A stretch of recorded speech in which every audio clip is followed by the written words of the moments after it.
Hello दोस्तों, मैं हूँ पीयूष और जरा ये देखो, मुकेश अंबानी जी की नेटवर्थ है 105 बिलियन यूएस डॉलर और वहीं गौतम अडानी जी की 123 बिलियन यूएस डॉलर, जो कि मुकेश अंबानी से 18 बिलियन यूएस डॉलर ज्यादा है। End of course Gautam Adani अब इंडिया के ही नहीं बल्कि पूरे एशिया के रिचेस्ट पर्सन बन चुके हैं। लेकिन आज बात इनकी नहीं है, क्योंकि जहां इन दोनों की net worth more than 100 billion US dollar है, वहीं टाटा की शुरुआत करने वाले जमशेद जी टाटा ने तो 100 बिलियन यूएस डॉलर का दान ही दे दिया था, यानी कि करीब 7.5 लाख करोड़ रुपए का दान, which is really huge amount. इसीलिए तो बिल गेट्स और वॉरेन बफेट जैसों को पीछे छोड़ के जमशेद जी वर्ल्ड के बिगेस्ट फिलैंथ्रोपिस्ट बन गए हैं, जो कि किसी भी इंडियन के लिए बहुत गर्व की बात है। लेकिन हमें इन्हीं के सुपुत्र सर रतन जी टाटा को भी नहीं भूलना चाहिए, जिन्होंने इंडिया को उसके मुश्किल वक्त कोविड-19 से लड़ने के लिए 2500 करोड़ रुपयों का दान दिया था। और आज भी टाटा ग्रुप की इनकम का 66% हिस्सा दान पुण्य में ही जाता है। इनकी दरिया दिली का अंदाजा इस बात से भी लगाया जा सकता है कि 26/11 के ताज होटल पे भयानक आतंकी हमले के बाद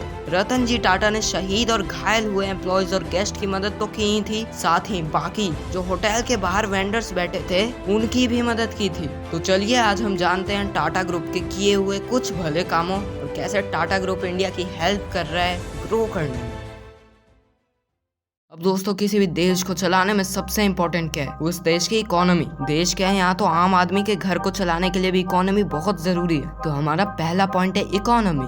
अब टाटा इंडिया की इकोनॉमी में कितना कंट्रीब्यूट करता है, इसका पता हमें इससे चलता है कि 2017 में इंडिया की गवर्नमेंट ने 21,08,118 करोड़ का टैक्स कलेक्शन किया था, जिसमें से 47,196 करोड़ सिर्फ टाटा ग्रुप ने ही कंट्रीब्यूट किया, जो कि टोटल कलेक्शन का 2.24% हिस्सा था। और 2018 में 2,62,000 की इंडिया की जीडीपी में से 4% टाटा ग्रुप ने ही कंट्रीब्यूट किया था। अब दोस्तों देखा जाए तो टाटा ग्रुप 7 में से 6 कॉन्टिनेंट्स के 100 कंट्री में फैल चुकी है और इन 100 कंट्रीज से इनका टोटल रेवेन्यू का 69% हिस्सा आता है, यानी कि 70 बिलियन डॉलर्स यहीं से आते हैं। और गाइस आपको पता है 2021 फाइनेंशियल ईयर में टाटा ग्रुप का टोटल रेवेन्यू ही 103 बिलियन यूएस डॉलर था, जिसमें से 70 बिलियन यूएस डॉलर फॉरेन से इंडिया में लाया गया था। अब आप इमेजिन कर सकते हैं इससे इंडिया को कितनी मदद मिलती होगी। चलिए अब जानते हैं टाटा ग्रुप का 103 बिलियन यूएस डॉलर यानी करीब 7.5 लाख करोड़ का प्रॉफिट किन किन कंपनीज से आता है। दोस्तों बात की जाए टाटा की मोस्ट प्रॉफिटेबल कंपनी की, तो वो है टाटा स्टील्स, जिसने 40,154 करोड़ रुपीस का प्रॉफिट जनरेट किया।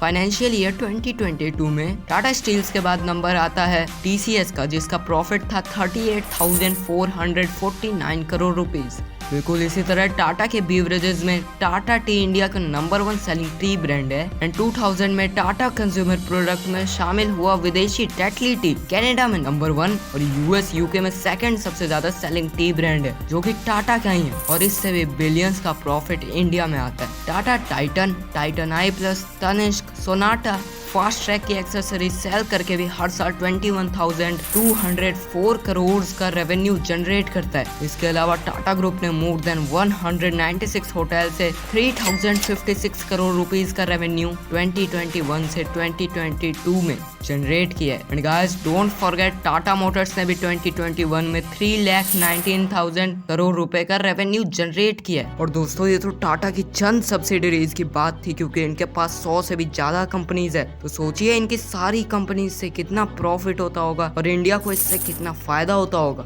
रतन टाटा और टाटा ग्रुप ने सिर्फ इंडिया की इकोनॉमी और जीडीपी में ही नहीं बल्कि एजुकेशन में भी बहुत कंट्रीब्यूट किया है। और एजुकेशन में तो जमशेद जी टाटा ने अपना योगदान 1892 से स्टार्ट कर दिया था, जब इन्होंने यंगर स्टूडेंट को हायर एजुकेशन और अब्रॉड जाके पढ़ने के लिए लोन और स्कॉलरशिप्स देना शुरू किया था। और 1911 में इंडियन इंस्टीट्यूट ऑफ साइंस की नींव भी रखी थी। और यही नहीं, आज टाटा ग्रुप 84 एजुकेशन प्रोजेक्ट को सपोर्ट करके 26 स्टेट के 145 डिस्ट्रिक्ट के 36 लाख टीचर और स्टूडेंट्स दोनों की लाइफ चेंज कर रहे हैं। और इसके साथ टाटा खुद के इंस्टीट्यूट भी चला रही है, जैसे Indian institute of science, Tata institute of fundamental research, research, Tata institute of social sciences, national centre for the performing arts. पर इतना करने के बाद भी टाटा भी रुकता नहीं है, बल्कि जब यूनेस्को के अंदाजे में लॉकडाउन के वजह से 1.37 बिलियन बच्चों की पढ़ाई रुक जाने का खतरा मंडरा रहा था, तब टाटा ने TCS आयोन डिजिटल क्लासरूम के रूप में हमारी मदद की थी, जिसकी वजह से स्कूल्स और कॉलेजेस को डिजिटल मंच मिला और स्टूडेंट को लाइव क्लासरूम जैसा फीचर भी मिला। मतलब एजुकेशन में भी टाटा का बहुत बड़ा हाथ है। लेकिन इकोनॉमी और एजुकेशन के अलावा भी एक और सबसे बड़ी और इम्पोर्टेंट चीज है,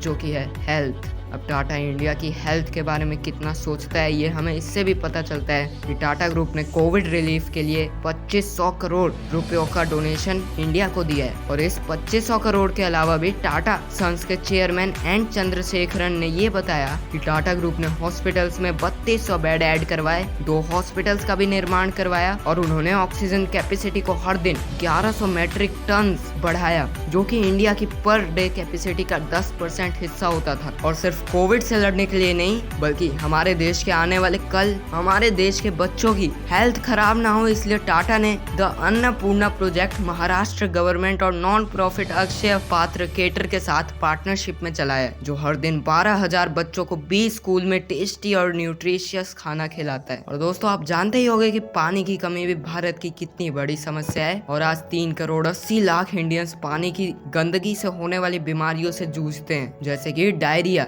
जिससे हर साल 7 लाख लोग अपनी जिंदगी खो देते हैं, जिसमें से 1,50,000 तो सिर्फ बच्चे ही होते हैं। और इसीलिए टाटा अपने वाटर मिशन से इंडिया के 7,000 गाँव में 60 लाख लोगों को साफ पानी देने का लक्ष्य रखते हैं। पिछले कुछ सालों में इन्होंने 4000 गाँव में साफ पानी प्रोवाइड करके 10 लाख लोगों की जिंदगियां बचाई है। अब दोस्तों, आपको ये जान के हैरानी होगी कि टाटा ग्रुप ने टोटल 7,50,000 लोगों को एम्प्लॉयमेंट दी है, जो कि भूटान जैसे देशों की टोटल पॉपुलेशन के बराबर है। टाटा इतने लोगों को एम्प्लॉयमेंट तो देता ही है, लेकिन एनवायरनमेंट पे भी ध्यान देता है, जैसे कि टाटा केमिकल बोटानिक रिजर्व के थ्रू 150 एकड़ रिजर्व बना रखा है, जिसमें 21 नेटिव प्लांट्स के साथ 114 अलग अलग वेजिटेबल्स की वैरायटी है। और सिर्फ इतना ही नहीं, यहाँ 70 से ज्यादा बर्ड स्पीसीज पाई जाती है। और इनके अलावा यहाँ मॉनिटर लिजार्ड से लेकर स्टार टोर्टोइस, जैकल्स, वाइल्ड बोर और नील गाय जैसे जानवरों का भी निवास है। और कहानी यहीं खत्म नहीं होती, क्योंकि अगर पिछले 30 सालों की बात करें तो टाटा पावर ने